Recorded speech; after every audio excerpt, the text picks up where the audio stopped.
So welcome to the first keynote address of the 43rd meeting of the African Literature Association. It is my pleasure to introduce Dr. Simon Gikandi to you. Dr. Gikandi, the last time I saw you speak was when we had our 40th anniversary conference at WITS in South Africa, when you gave the keynote on Nelson Mandela. So that was the last time I saw you speak, and then we are honored to have you here today. Most of you in this room know Dr. Gikandi either personally or through his work, so I will keep my intro brief. Dr. Gikandi is Robert Schirmer Professor of English at Princeton University, the second Vice President of the Modern Languages Association, and now we know that a distinguished Africanist, he will assume the reins of President of the MLA in 2019.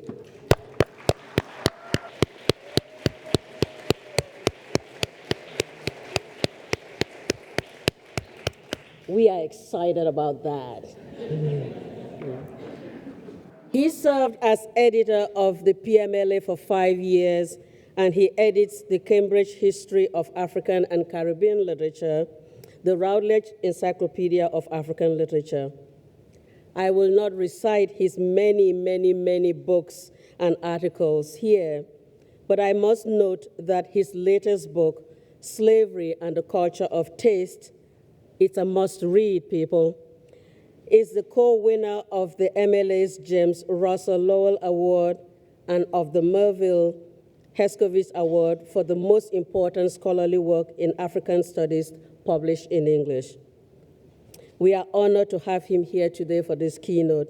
So please join me and give Dr. Gikandi a warm welcome.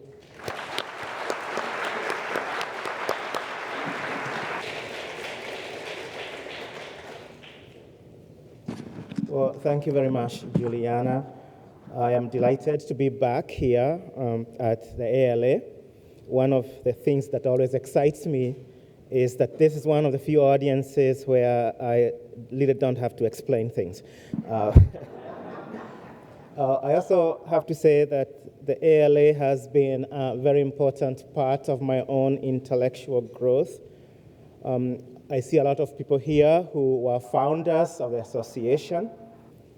Some of them are moving towards retirement, which is a big mark of, as it were, the growth of the field. I have found myself in the last few years talking about the 50th anniversary of different texts, all the way from Things Fall Apart to Song of Lawino, a constant reminder, of course, that I too am about to get to that part when one starts to take the long journey to Pagak. Hopefully not too soon. I am delighted to be here, especially this particular conference, because it's an affirmation of the centrality not only of Africa within the project of world literature, but most importantly, it calls attention to the richness and complexity of African languages. I've been going around looking at different peoples and their languages, especially the people I know, and I've been counting so many languages. I've already counted like 12 Nigerian languages. I've counted like 8 Kenyan languages. I've counted 6 Ugandan languages. I've counted maybe 4 or 5 Cameroonian languages. And this is just day 2 of the conference. So Africans are indeed the language people. I've called my presentation today, African Literature in the World, Imagining a Post-Colonial Public Sphere. And there are 2 parts to the presentation. The first part will try and locate Africa within the debates going on about world literature, questioning and calling attention to some of the problems of the terminologies we seem to have inherited. And the second part of my paper will call attention to the role of African literature in the last 50 years in the production of a post-colonial public sphere. I was going, especially in the last part of my paper, to play around with some African languages, but then I realized I was in trouble when I started seeing the natives of those languages yesterday. So I'm just going to put them up there, and you can read them. So this is the first part. Lately, there has been a lot of talk about the project of world literature. and occasionally some debates on the location of African letters in this edifice. Historians of world literature, a project often defined by an unquestioned European genealogy, including an English and French point of origin, have been wondering which texts and traditions belong to what Pascal Casanova has called the World Republic of Letters. Scholars of world literature, especially those committed to its diversity and diffusion, have been agonizing over whether there are literatures from the global South in general and Africa in particular that can qualify for admission into the Republic of Letters. Questions have been asked about the criteria of admission. Can literature produced in the periphery of the world system meet the standards established by the high priests of world literature, all the way from Johann Wolfgang von Goethe in the early 19th century to the recent advocates of world literature in the 21st century?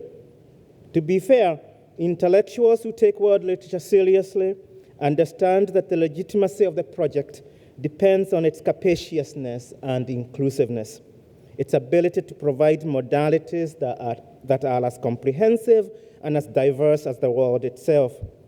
In this context, one cannot but admire the drive for plurality and planetariness involved in the project of world literature.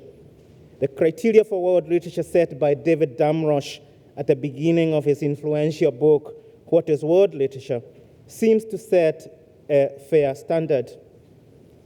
Damrosch says, I quote, "A work enters into world literature by a double process. First, by being read as literature. Second, by circulating out into a broader world beyond its linguistic and cultural point of origin. A given work can enter into world literature and then fall out of it again if it shifts beyond a threshold point along either axis, the literary or the worldly." Damrosch's criteria seems to be democratic, diverse, and inclusive. He seems to suggest that so long as a text is read as literary in its identity or in its self-conception, and so long as this text can travel outside its linguistic and cultural boundaries, it's licensed to enter the edifice of world literature. In this case, one can assume, maybe naively, that almost all African texts belong to world literature. After all, African literature, by its very nature, comes into being aware of its literariness, its expansive cultural and linguistic geography, and of course, its sense of the world. Often forced by circumstances to account for its identity and legitimacy in relation to the languages of empire, regional lingua francas, or even transnational geographies, African literature has always deployed the literary as an instrument of making sense of its location at the interstices of globality, or as Ngugi wa Thiong'o would call it, a globalectic vision. Even when it's located in a very specific cultural setting, the African text adopts the world as its mode of operation. Its engagement with the metaphysics of locality is always connected to the global ethnoscape. In fact, classical African texts from Sudiata and Inkishafi in the early period to Okotbi text Song of Lawino and Maria Mabar's Silong Lettre in the post-colonial period are driven by the desire to project literariness outside specific cultural geographies through gestures of linguistic and cultural translation.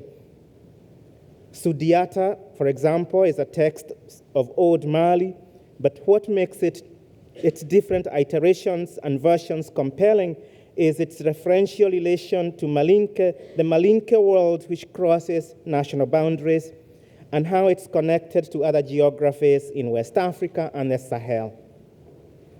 To use another example, the Swahili poem El Inkishafi is about the fall of the Omani dynasty on the East African coast, but it's also a Swahili text that's written in the Arabic script, and one whose points of reference and poetics point to the cultural lines that conjoin the Old Kingdom of Pate, the Gulf of Oman, and the expansive world of Islam, not to mention Persian poetry.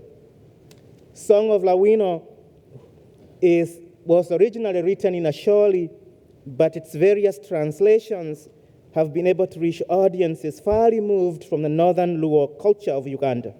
In its various forms, the poem invokes a world, and this word world is a key term in all these works I'm mentioning, but the world is also a place in which there is always a struggle or an attempt to define and redefine the lived experience of the African as a citizen and a subject. And of course, the point I'm making here is that all these texts are very connected to a very local metaphysics, but by the same time, they are also connected to very expansive words through acts of cultural and linguistic translation.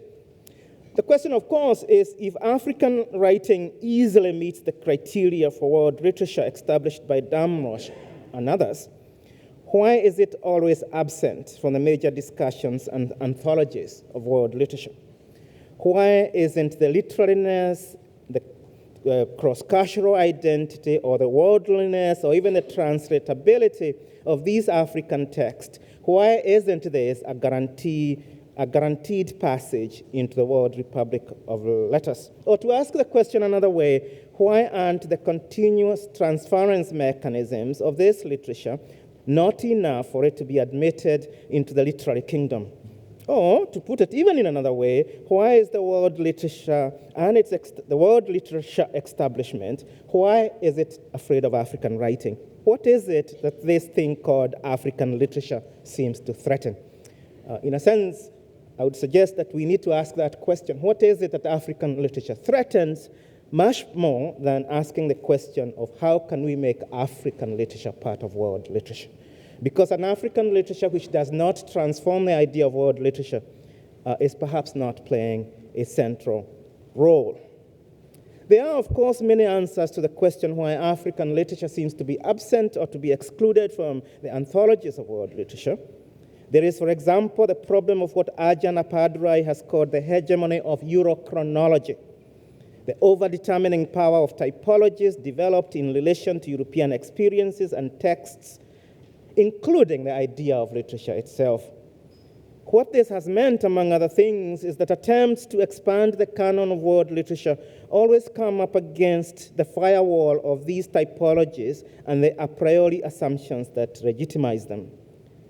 Note here that the problem is not Eurocentrism, but an unquestioned chronology that assumes a European time scale and denies the rest of the world coevenness, what Johann Fabian called the condition of shared time. So even the most well-intentioned projects of world literature seem to go around Africa looking for African texts to fill the typologies that they have established. And for some reason, African texts never seem to be good enough. So once upon a time, I heard Saul Bellow say during the Cultural War, some of you are old enough to remember those, give me the Tolstoys of the Zulus and I'll read him. Of course, that was a dead end because you can't produce a Tolstoy of the Zulus. But there is another dimension to the uneasy relationship between the idea of literature and the texts produced by others, or those considered to be others. If the idea of world literature is premised on the translatability of literary texts so that they can cross cultural and linguistic boundaries, we simply have no framework for dealing with texts that are global and multinational in their discursive formation, yet are premised on a singularity that's derived from specific locality and linguistic codes that insist on their untranslatability. And later in this presentation, I'll call attention to that very tricky relationship between the translatable and the untranslatable. Advocates of world literature seem to be afraid of texts that have provenance in other worlds, but still insist on the primacy of their own publics, and hence resist translation into the cultural idiom or paradigm of the assumed European or American center. If theories of world literature seem to have anything in common, it is the desire to calibrate literature and world within the logic of the same, of the European center, with occasional gestures to difference only to the extent that this difference affirms the dominance of the center. The texts that are admitted into the configuration of world literature are those that seem to retain and sustain not only the romantic idea of literature that was driving Goethe's project, but also a European center that remains undisturbed, but by that which was meant to disturb it. And one of the things that I find particularly important in the African text, in its various iterations and representations, is, of course, its translatability, but also insistence on a dimension of opacity.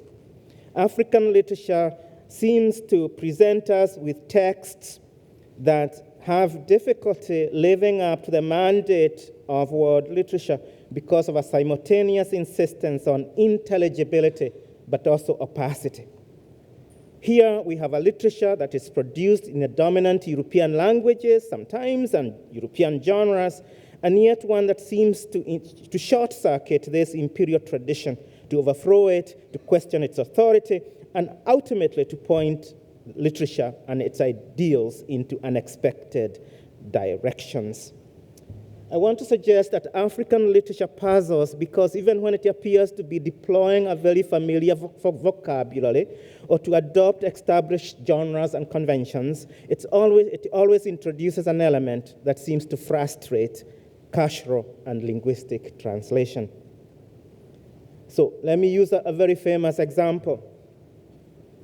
In its very title and structure, Things Fall Apart gestures towards very familiar texts and words.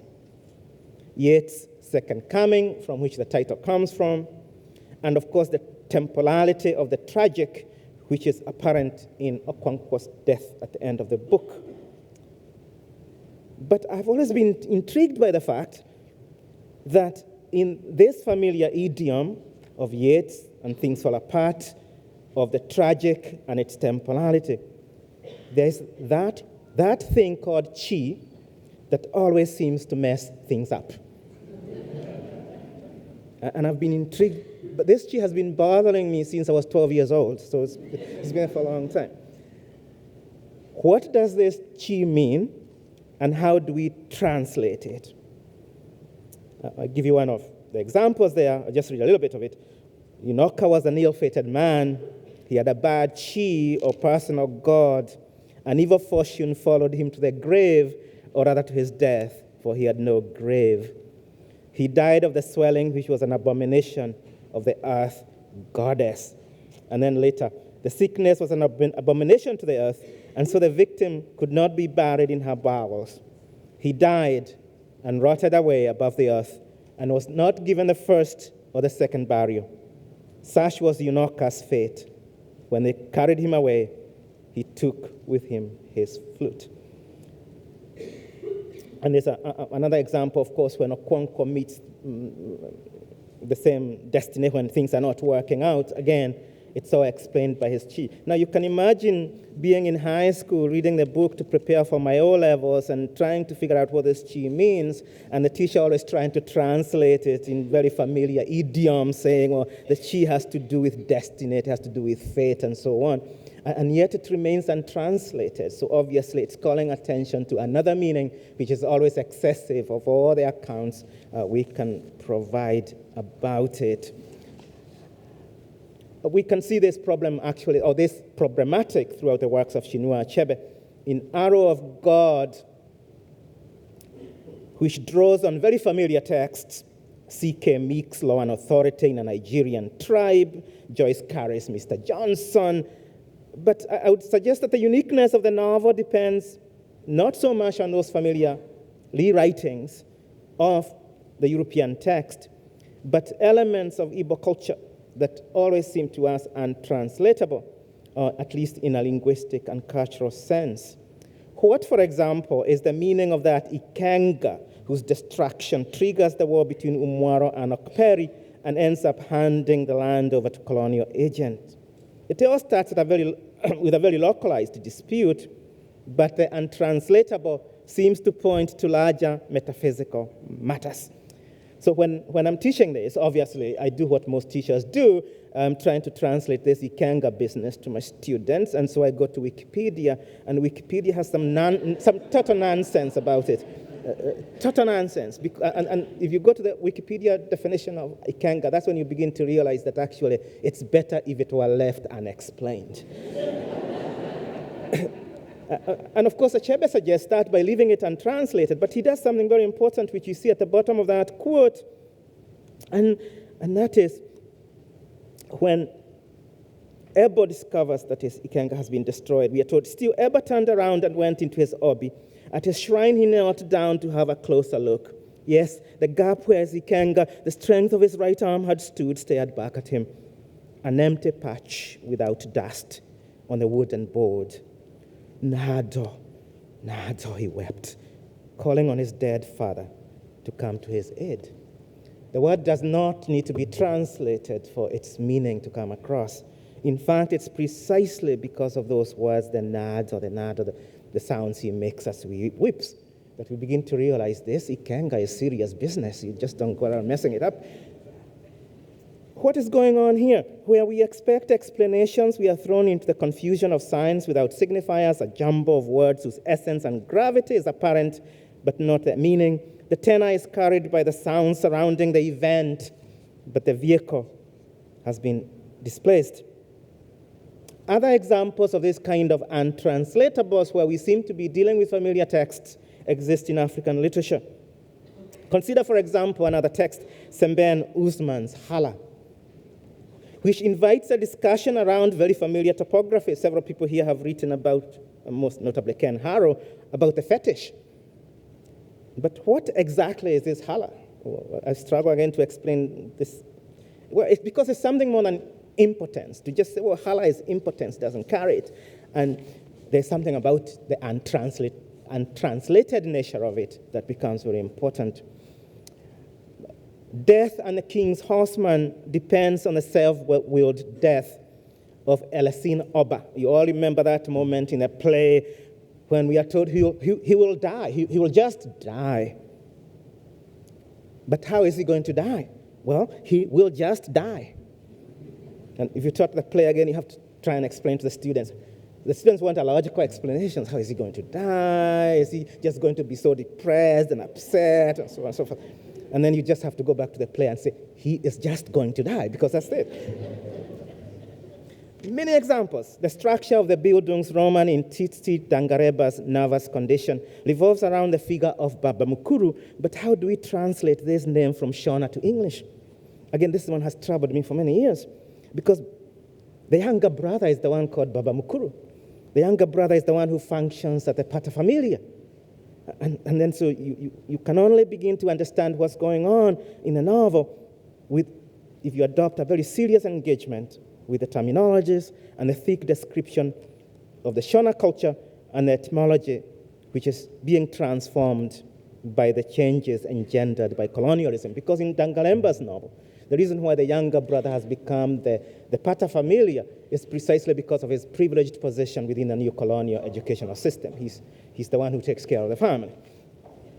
Now, these untranslatables often frustrate readers who are keen for a measure of commensurability, and they often resist incorporation into structures of paradigms that predate them. I can almost suggest, without having any empirical evidence, that when people who put together the anthologies of world literature embark on a task, one of the things that seems to provide problems to them is precisely these untranslatables, because to a certain extent, they are looking for an African text which is going to fit into a familiar paradigm.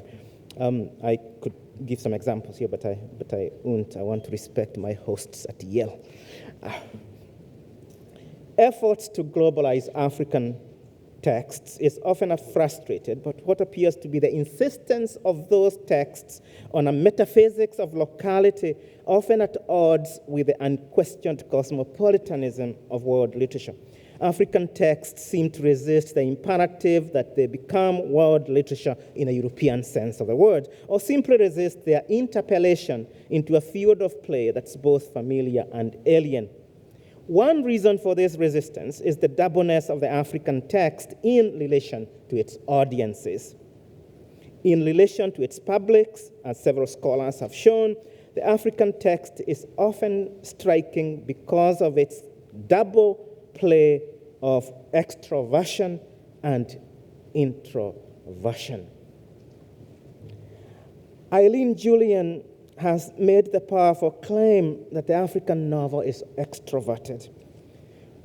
What African readers and readers beyond Africa think of typically as the African novel is a particular, and I leave some words there, a particular type of narrative characterized above all by its intertextuality with hegemonic or global discourses and its appeal to across borders. Yes, Eileen, I agree with all that. But amidst this extroversion, there's also much introversion. Consider this example from Chinua Achebe's No Longer at Ease. I think No Longer at Ease is one of the most extroverted novels in the African canon.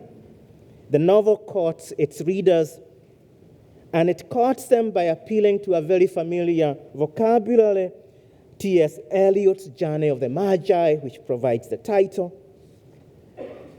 And it even goes further by assuming a certain familiarity with the language of modernism and the global discourses surrounding it. Indeed, the text goes out of its way to align itself with modernism, and it stages a debate on how modern literature should be read. So, for Africans of a certain generation, there's no surprise that when Obi Okonkwo appears before the Public Service Commission, his interlocutor is, I quote, a fat, jolly Englishman who is, I quote, keen on modern poetry and the modern novel. It's not surprising that the enlightened conversation that takes place between the two, between Obi Okonkwo and the chair of the commission, revolves around a range of writers, modern writers, all the way from Graham Greene to Amos Tutuola. And that Obi uses the occasion to display his mastery of the modernist canon. So Obi is showing off because Obi went to England and decided to study English, much to the annoyance of the Umuafia Progressive Association, which had paid for his way there. They wanted a lawyer, not a literary person. Still, the familiar narrative of an Englishness that conjoins the departed colonial and the new African subject is complicated by an introverted cultural discourse and its surplus of meaning. In other words, certain elements in a novel have meaning only for very introverted audiences, if you want, more particularly Nigerian or Igbo readers. Or another way of putting this is to say that there are certain elements in that novel which are not familiar to all of us. The idea, for example, things we take for granted, the Umuofia Friendship Association. That's a very specific thing. Or my favorite example, again, I keep on going back to my childhood traumas, is Osu. The most obvious example of introversion in the novel is Clara's Osu, a term that remains untranslated throughout the book and is hence only available to us through the affect it creates. And again, for my O-levels, I had to struggle with this also business because I had to explain it. The question was, the O-level question many years ago was, why do you think that Krala's being an Osu is significant to the meaning of the book? Well, what is this Osu exactly? So here are several examples. I want to suggest that actually, again, the key to this term is not the translatability of it, but the way it resists translation. Why can't you marry me? This is Clara asking Obi. What's the matter, Clara? Tell me. He was no longer unruffled. There was a hint of tears in her voice. I'm an Osu, she wept. Silence. She stopped weeping and quietly disengaged herself from him. Still, he said nothing. So, you see, we cannot get married, she said quite firmly, almost gaily. A terrible kind of gaiety. Only the tears showed she had wept. So it's always very interesting that the untranslatable is always followed by these very powerful affects, which tell us actually what the untranslatable means through the effect it has. So Obi goes on to scream nonsense. We're going to get married anyway. So here, Osu evades translation, and Achebe prefers to leave it untranslated, or he lets other people mistranslate it. One of the interesting mistranslations in the book, of course, is when Obi's father tries to translate it, and he says, Osu is like leprosy in the minds of our people. What does that mean? And then he goes on to use very interesting language, biblical language there. We have other examples. I'll go through these quickly. This is Obi's mother and her reaction to it. Simply, she says that if you go ahead and marry this woman, I'm going to kill myself. Mother, he called as if he was going away. She held up her hand for silence. But if you do the thing while I'm alive, you'll have my blood on your head because I shall kill myself. She sank down completely exhausted. At this stage in the novel, the untranslatable has become the key to explaining the crisis of culture that defines the novel. And it's because of these untranslatables that certain things sometimes don't seem to fit. But I'm saying again, in our work, instead of trying to make things fit, we should actually be trying to understand why certain things don't fit. The things which don't fit, things such as the chi or the osu, are the things which are important because they mess up the familiar conversations we have been developing about what modern literature is all about. My argument, of course, and this is the second part of my paper, my argument, of course, that it's not our task to make texts fit into any register. Rather, our challenge is to establish a genealogy for the African text as a text that's both familiar and also different. To locate this text in the context that produced it and within the publics it imagined or willed into being, and to understand its function within the multiple worlds in which it found itself and the complex cultural formation that it represented, but also constituted. For I want to argue that at its moment of inauguration, modern African literature was not driven by the aspiration to become world literature, but to account for the place of the African in the world. It was in literature that the African was first imagined as worldly and, by implication, as a subject of the world, of being in the world and having a world. Many people here, at least people of my generation, became African before they became Kenyan or Ghanaian or Nigerian. And the reason for that was, again, this text that insisted on an imaginary configuration called Africa, in which dealt certain subjects who were called Africans, and those Africans belonged to a certain world.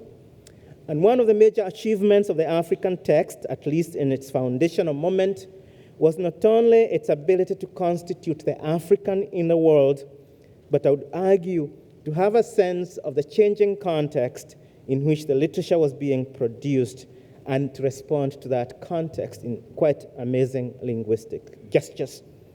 So I want to use one text which performed that work.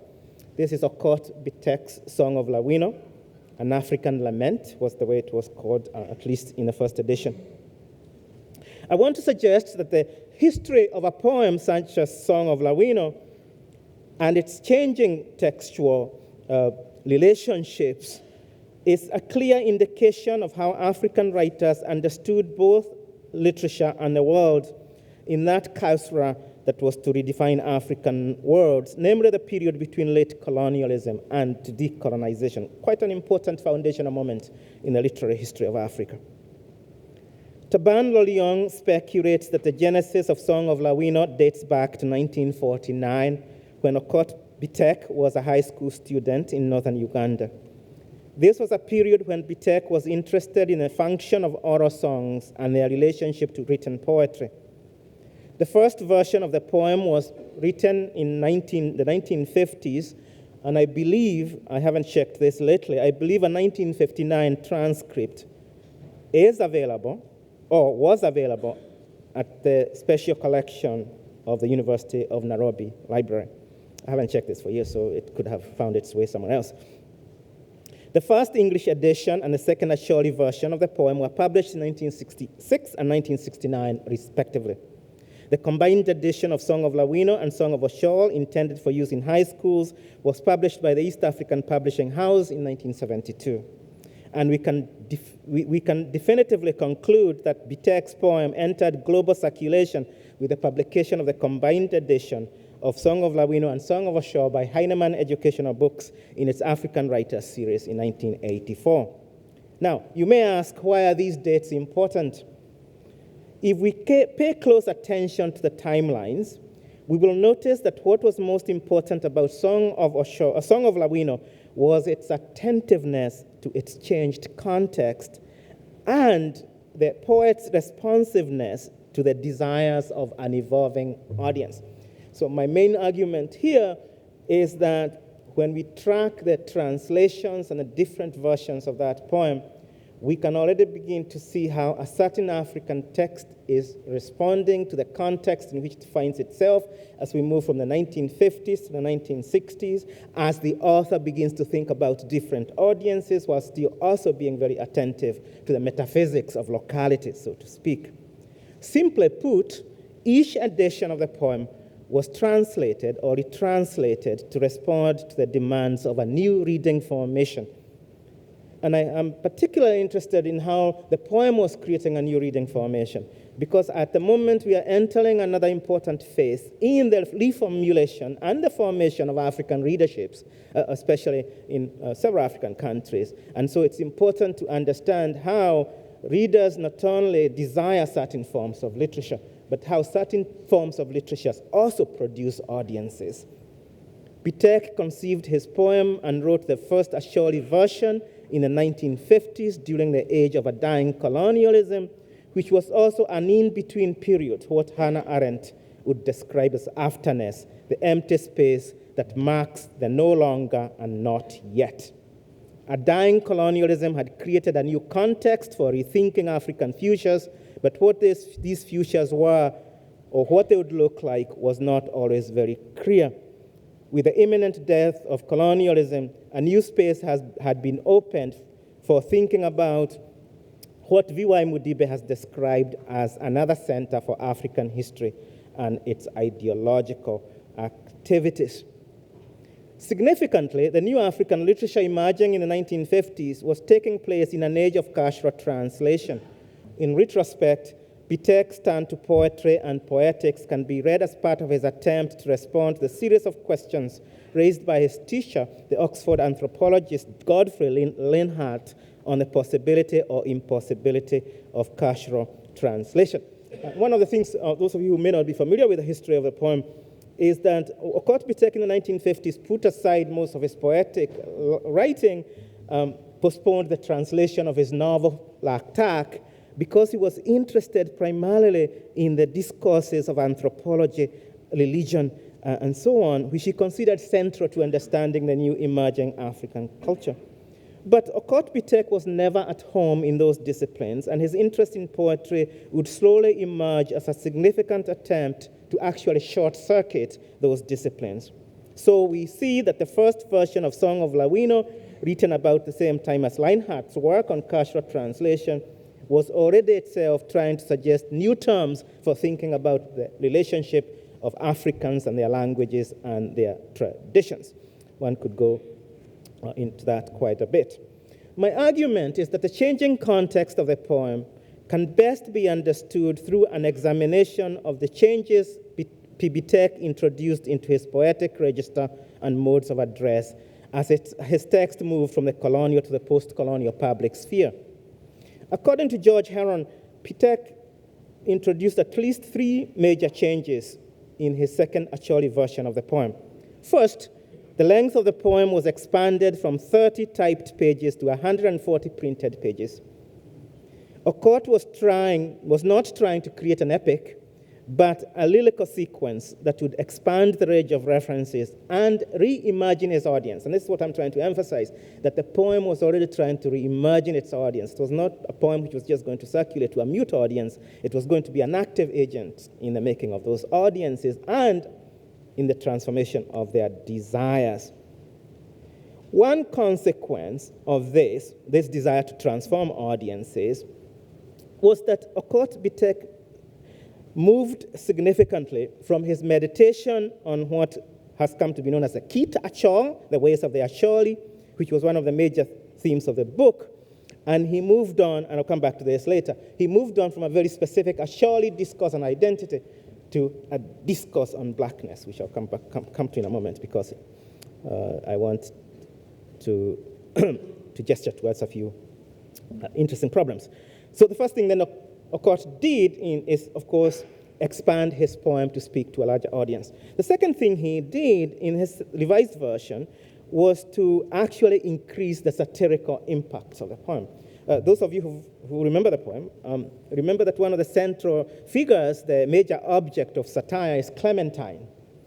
Clementine, Oshol is no longer in love with the old type. He's in love with a modern girl. The name of the beautiful one is Clementine. Brother, when you see Clementine, the beautiful one aspires to look like a white woman. This is in the new edition. It was not in the original. And one of the interesting questions that comes up is, why is it that after decolonization, satire and irony become quite important? We begin actually to see a fundamental shift from allegorical discourses to ironic discourses. And that, again, has to do with the audience, a post-colonial audience which could handle satire much more than their predecessors. And the third change Okot-Bitek made to his expanded poem was, of course, he developed the figures of Lawino and Oshol as sociotypes rather than mere allegorical figures. In effect, Oshol and Lawino became embodied. They were no longer signs or signifiers of contrasting cultural positions, but subjects whom we recognized among us. As some of you may remember, cultural conversations, especially in East Africa, for most of the 1970s and 1980s, were essentially debates between the Lawinos and the Oshols. Goge talks about this in the preface to Okot-Bitek's work on the African Cultural Revolution, but there are a few people here who remember those debates about who is the Lawino, who is the Shol. My English teacher had returned from India with a nice BA from Delhi University, but he had married a village girl, so we used to call her Lawino. And, of course, we said the teacher had become a Shol, and so on. So there was a way in which, of course, the poem is already mediating cultural conversations. And even today, when you go to East African newspapers, you'll notice a lot of the use of Lawino and Osho. You know, he is just another Osho, just overabundant by books. Now, in the paper, I'm going to skip a little bit. I go into very specific shifts in terms of the emphasis as the poem is trying to negotiate but also reimagine its audience, and as it tries to expand its referential range. Now, one of the most important changes the poem underwent as it was translated from Asholi to English is Okot-Bitek cut out the last chapter. So the original Asholi and a few translations, like the more recent Luganda translation, include that last chapter. But the English and the French and the German and the Spanish editions, which rely on the English, even the Swahili edition, does not include the very last chapter. And that's very crucial, because what happened is that in the very last chapter of the poem, Okot-Bitek had almost retreated from the cultural position he had established at the beginning. The last chapter is concerned with the idiom of the pumpkin, which I'll come back to in a moment, and that chapter is missing, and I want to reflect on what it means to have left out the most important chapter in the translations. What was he saying about the passage of the text across languages? From what I can tell, the translation of the poem from Asholi to English seems to mark an expansion of its referential range and, by implication, its audience. Taban Lolion complains, as when he redid the translation, he complained that Bitek's own author's translation had pandered to non-Asholi readers, and that he had reduced or weakened the power of the original. In his preface to his own translation of the poem, Lolion complained that Song of Lawino, the English version, was not, I quote, strictly a faithful translation of Wapa Lawino, but a rendering of the poem in which whatever was topical, striking, graphic, and easily readable into English received due prominence at the expense of the Asholi. But of course, my argument is this is what Okot-Bitek intended. He intended to produce a text that would easily be rendered into other languages, and in the process conscript audiences outside his original geographic area. As a translator, Bitek preferred commensurability to incommensurability. He had, as he put it, clipped the wings of the Asholi version so that it the text could travel into other worlds. And of course, this to me is an obvious example of how African writers were already sensitive to the different audiences they were catering to. He wants his translation to travel in other languages, travel among other audiences, and so he makes this compromise.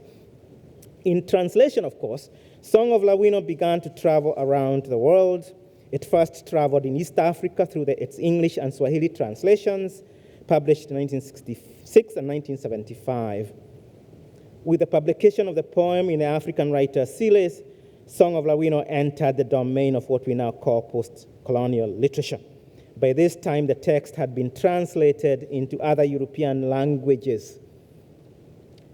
That's the original Asholi with Tabandol Young's translation, which is actually closer to it. This is Okot-Bitek's own translation, which is the one we are familiar with. This is where the poem ends, and the final chapter 14 is missing. This is the German translation, Lawino's Lied, the French translation, the Canción de Lawino, and Canciones de Lawino, the Spanish translation, and more recently, the translation into Kiganda by Abasi Kiyamba, Omlanga Ngwalawino. So the text was already traveling quite easily in translation. I'm not going into debates about why is it then that this text, which has traveled around the world, why is it that it's not going to be found in the major anthologies of world literature? And I went through many of them and I didn't find it. So I'm not going to go into that debate because I'm trying not to complain too much.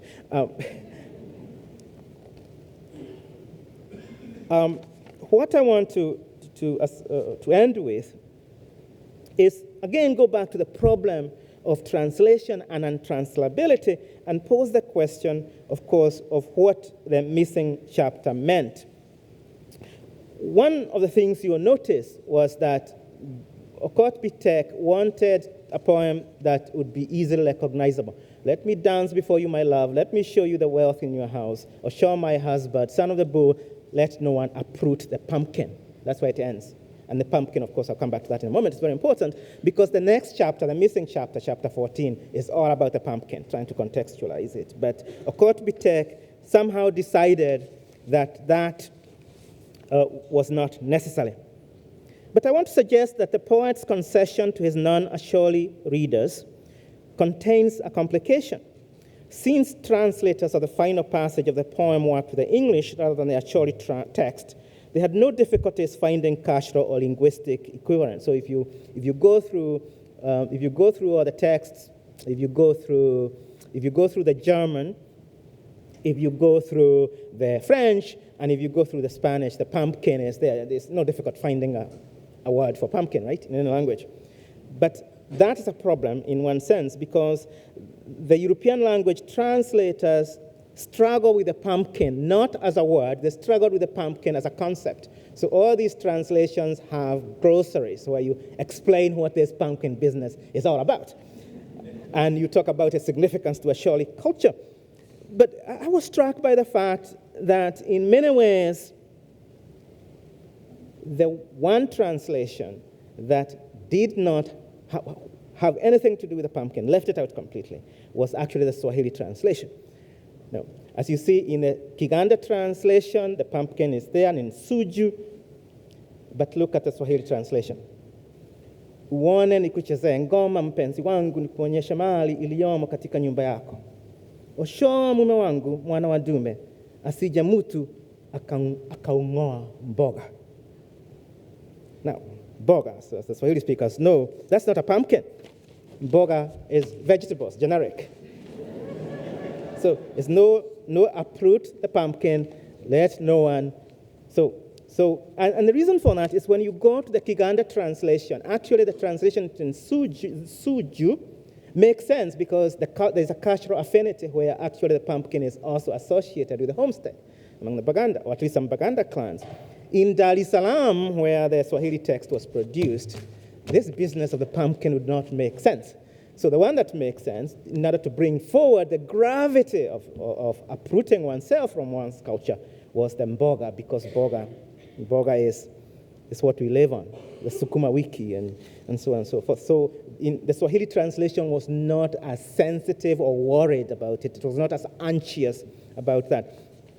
Let me conclude then by noting that in many ways, in Okot-Pitek's text, we have a text which the author was encouraging to travel through commensurable translations. But even then, there are always these little difficulties which emerged, and those are part of what I would call the untranslatable. But even when Okot-Pitek went out of his way to expand the range of reference, there was always a problem. And the one I want to end with is the problem that happens through a very systematic introduction of a Pan-Africanist reference. In the poem, as it's translated into English, it shifts from, it's not about the ways of the Acholi, it's about the ways of black people. And there's an emphasis on that. Okot suggests that Ochoa's problem is he's not proud of his culture, but this is not just Acholi culture, it's the culture of black people. But it that runs into difficulties because what exactly then is the culture of black people? If there are black people for whom the pumpkin doesn't make any sense, then who's the audience here? And I remember dealing with this problem when I started teaching many years ago at Northwestern, and Goro Desai, who's somewhere in the audience, was a student in that class. And I was struggling to explain, of course, I had students who wanted and indeed identified with this Pan-Africanist element of the poem, but still were dealing with cultural elements which did not make sense. So one of the students I remember vividly asking, what's the problem with Clementine's makeup? Black women love makeup. And at that point, I knew I was in trouble. Thank you very much.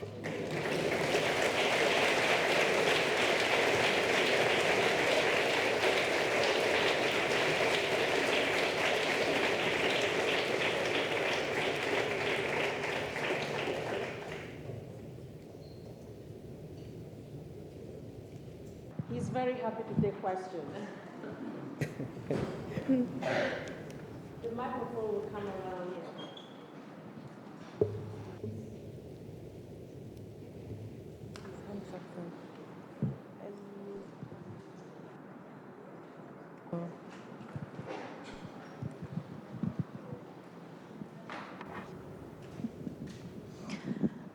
Thank you, Simon. That was,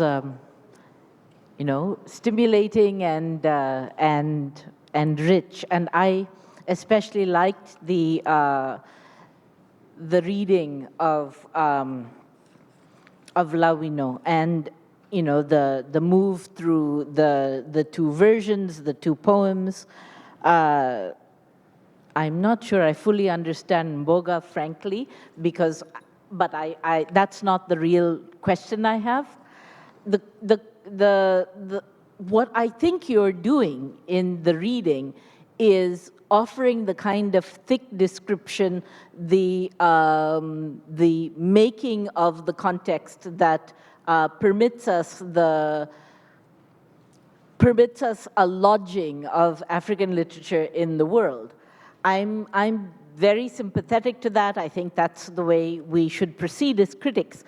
What I guess I want to quibble with is your representation of Damrosch at the beginning, who says things that I agree with myself, but if I understand you correctly, you say African texts want to be read as literature, they have to be accepted as such. Damrosch is descriptive and not normative. His claim is that the text becomes a world text when others accept it. So he has no investment in it being genuinely global or multicultural or, and I think it's also worth remembering, you've checked anthologies more recently than I have, but I know that in the Longman anthology that he himself put out, you suggest that that Song of Lawino isn't in there, Song of Ashol neither, or the two. But so Mariama Ba is it in the first edition? It disappears. The kinds of things he has are things like Sarracine by Balzac, which is super well known in my opinion. I'm not fighting with Damrosch, but I'm suggesting that he's He's someone who's not necessarily your ally, given what I think you're doing. Oh, he's not my ally.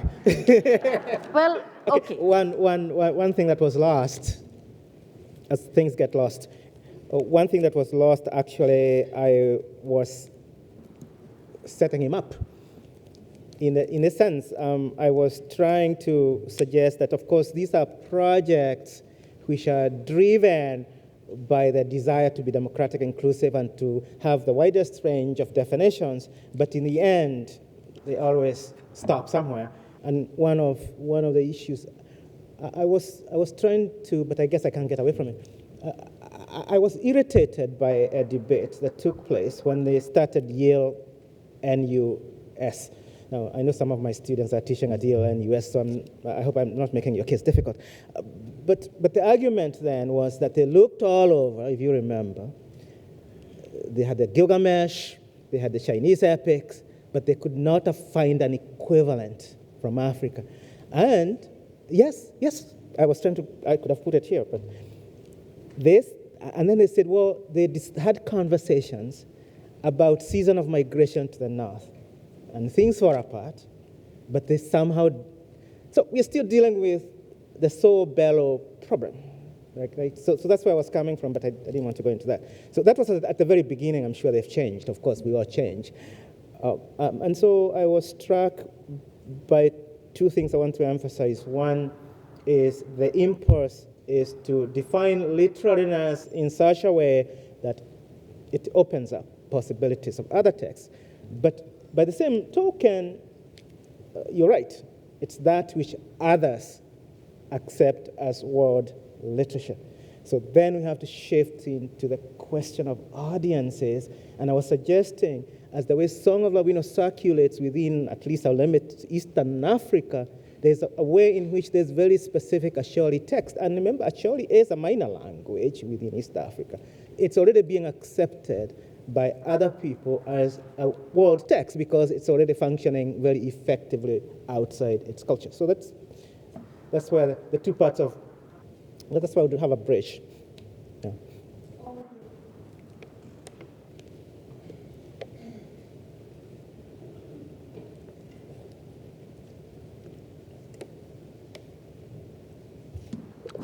Thank you for giving me the floor. I am Giftu Nkam from Cameroon. Something just dawns upon me. Struggling to place African literature as world literature is like struggling to say Africa should be part of the world map on the atlas. And if that is the case, matching the conference theme with your presentation, should we rather be saying the conference should be striving at replacing Africa where it ought to be, rather than fighting the preeminence and the dominance of Africa and the might of African literature on the world map? So my argument was that African literature should be read as a literature which has its own conceptions of the world. So we need to problematize the world just as we need to problematize literature. Because the idea of literature that drives discussions about world literature, obviously, is a romantic idea of literature. The idea of the world that drives this literature is also a very strange idea, because I could argue that the Asholi culture that produced Okot-Pabi text poem saw itself as a world.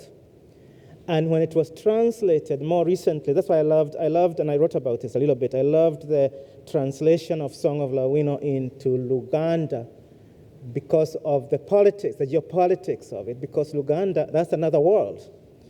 And when we translate it, we keep on, of course, having these expansive notions of the world. So I was suggesting simply that instead of us trying to figure out which African texts fit into a model of world literature that has already been established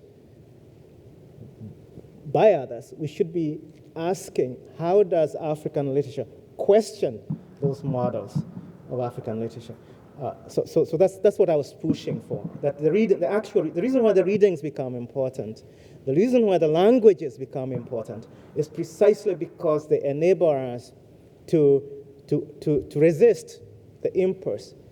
I know we function in institutional settings where at the moment the only way literature departments are going to survive, we saw this in Complete a few years ago, is by, of course, becoming departments of world literature. And of course, we don't want to be left out of it. I don't want us to be left out of it. I don't want unemployed Africanists, so obviously.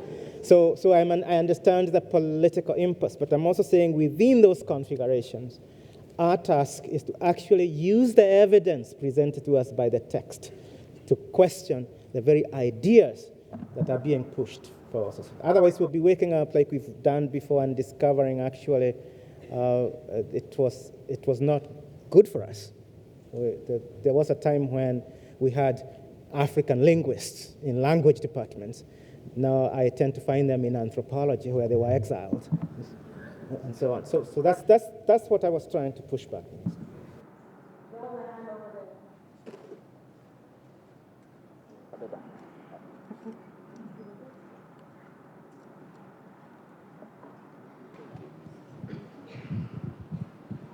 Thank you so much, Simon. I'm looking at the terrain that you've been mapping for us, and I'm wondering if Things Fall Apart, A Song of Lawino, are the texts in which you are finding a world within these texts, and whether the world can be found in contemporary African literature, and what has happened between that era and now, because it's a very, very specific range of texts that perhaps all of us regard as our origins, but you've not come any closer to where we are now. And does the question of the world change if you do make that journey? So 2 points. One is, my talk is actually not so much part of a project about world literature per se. I'm trying to ask a simple question, and that is, why do certain texts emerge in Africa at a particular moment in this very vexed relationship to African languages? And this text I start with actually is not Things Fall Apart. That comes much later. The one I've spent quite a bit researching is El Inkishafi, which is a Swahili poem from the North Coast, which is in Arabic script, and of course, very influential poem. It's about the fall of the Omani dynasty on the East African coast. And that poem alone right there raises the question of what's the world? It's a lamentation about the fall of the world, but what is the world for the Omani, the exiled Omanis? So there's that part to it. The second part I'm interested in is the changing relationship between writers and audiences. That we can do a literary history where we can move all the way from where you want to start up to the present, to the 21st century, and see the changing notion of the world as itself, of course, a major preoccupation. That's what most contemporary transnational African writing is doing. And it's driven by something I maybe went too quickly over, and that is an African world that's not only constantly expanding, but even as it expands, it's still connected to what I'm calling metaphysics, after Padurai, a metaphysics of the local. So there are different African ways of dealing with the world. So what struck me as very interesting, if you look at a transnational Kiganda novel, or an Igbo writer writing in English from Washington, D.C. or New York, or Alabama, or a Ghanaian writer in Alabama, there's a way in which you begin to see a certain sets of intersections. not only of the local and the global, the simple one, but I was quite intrigued when Giassi in the New York Times a couple of weeks ago, this was a story about African writers from Alabama. So what does it mean? And that Southern identity is as important to it as another world, and that is, of course, the world of whether it's Ghana. I remember once asking Tai Selassie, what of these worlds is the most significant to you? What is it? And I expected her to talk about the Afropolitan, talk about those things. But she said the most important word for her, I was surprised, was the Yoruba. Yoruba, the Yoruba of her mother, even more than the world of her father or the world of her education. So there are many ways in which these novels are staging debates about what the world is. But of course, I'm arguing, of course, as a literary historian, that those debates have been staged by other texts also, within different shifting contexts.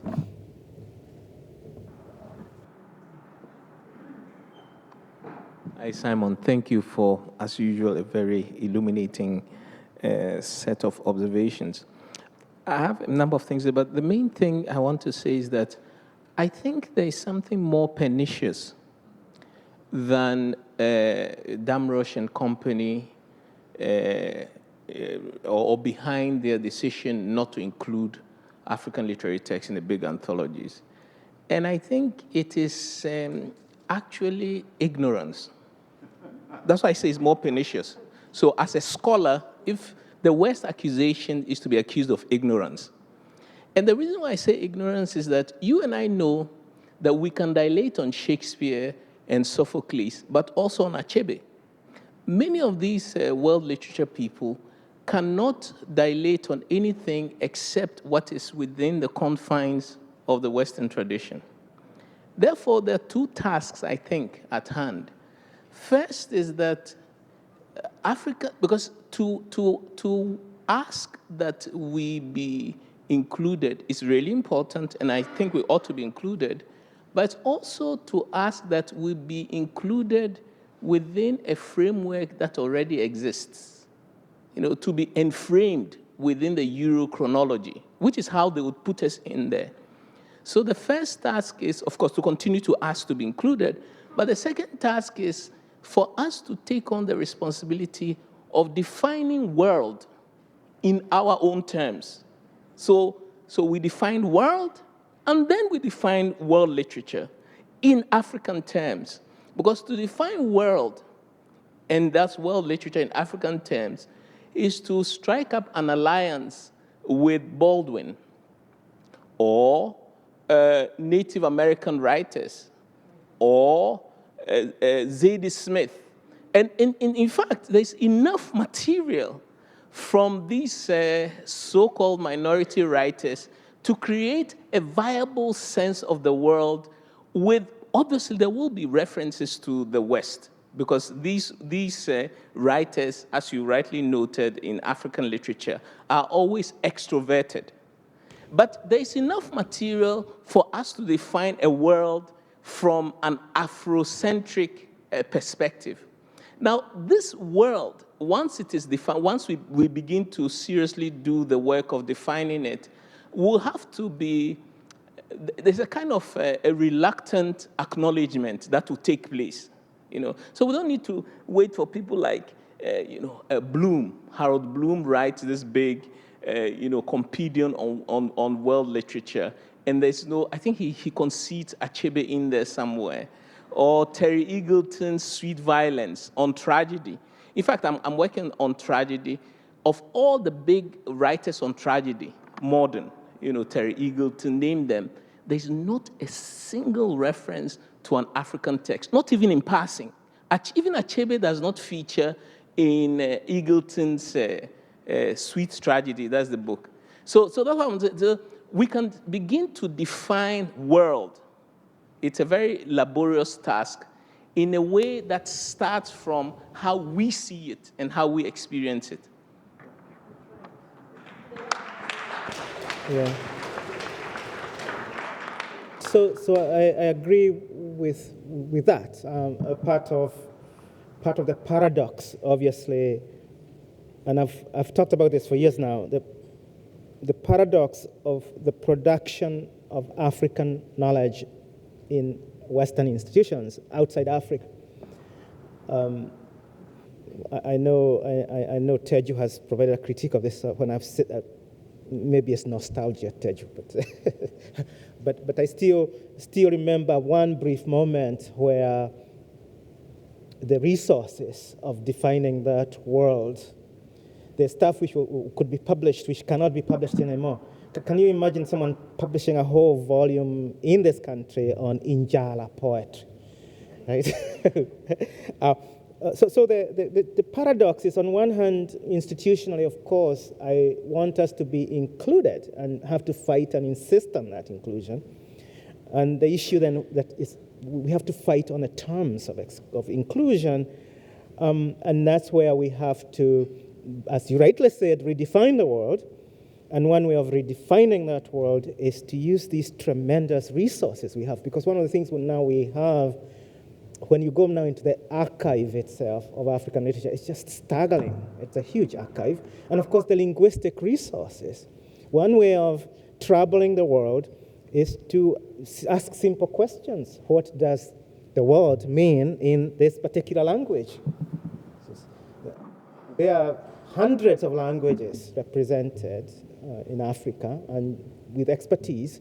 And the final point I would say is, I think we need to fight much more and to work harder and to develop alternative institutions for promoting and, to a certain extent, circulating those texts which have been excluded, because sometimes they are the most important. The ones which are included easily are sometimes the ones which are translatable. But what about the ones that resist that kind of translation? Yeah, we have to do that.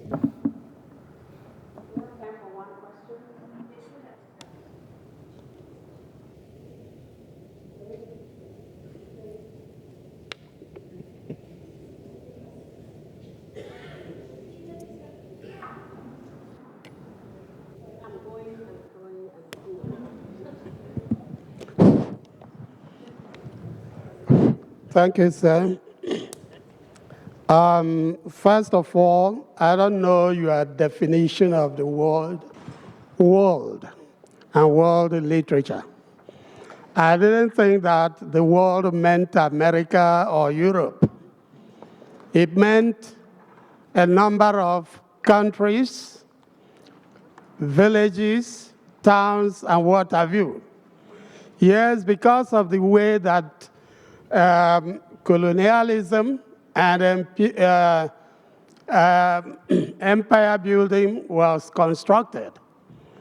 Most of us who come from Africa were regarded as people who didn't have a culture or civilization or languages. And we went by it. But as time went on, we fought. Africans became independent. They developed their own languages. And I'm sure you know what we Africans call the Caliban motif in literature. We do not write in English because we enjoy writing in English, but we have to write in English so that the English-speaking person will understand us. You've talked about problems of translation. I think when you say that, you are forgetting the fact that some of us who studied either here in Nigeria, in Europe, have learned how to express ourselves in foreign languages. We know about criticism. Take, for instance, you talk about Achebe, you have talked about the meaning of chi and so on and so forth.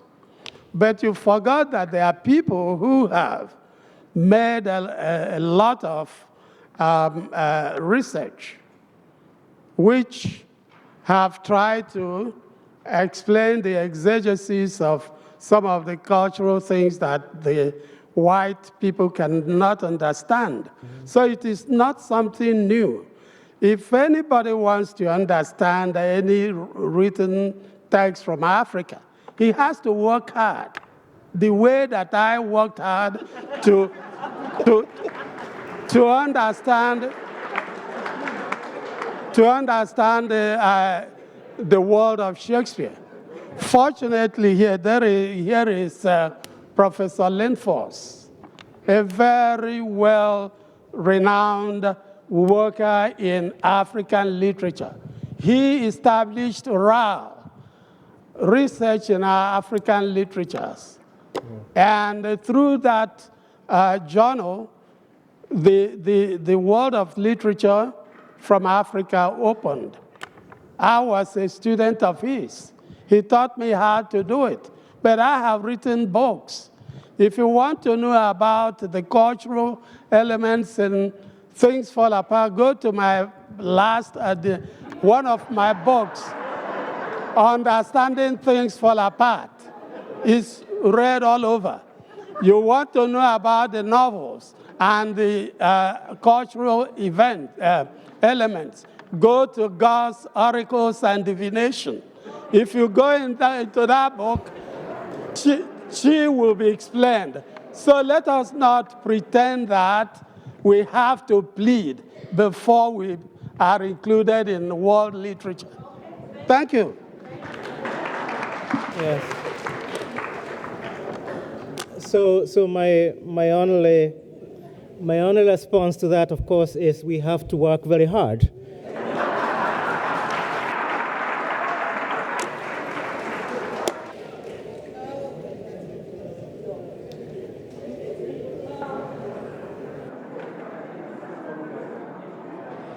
Please join me and thank Dr. Gikandi for this exciting paper, you know.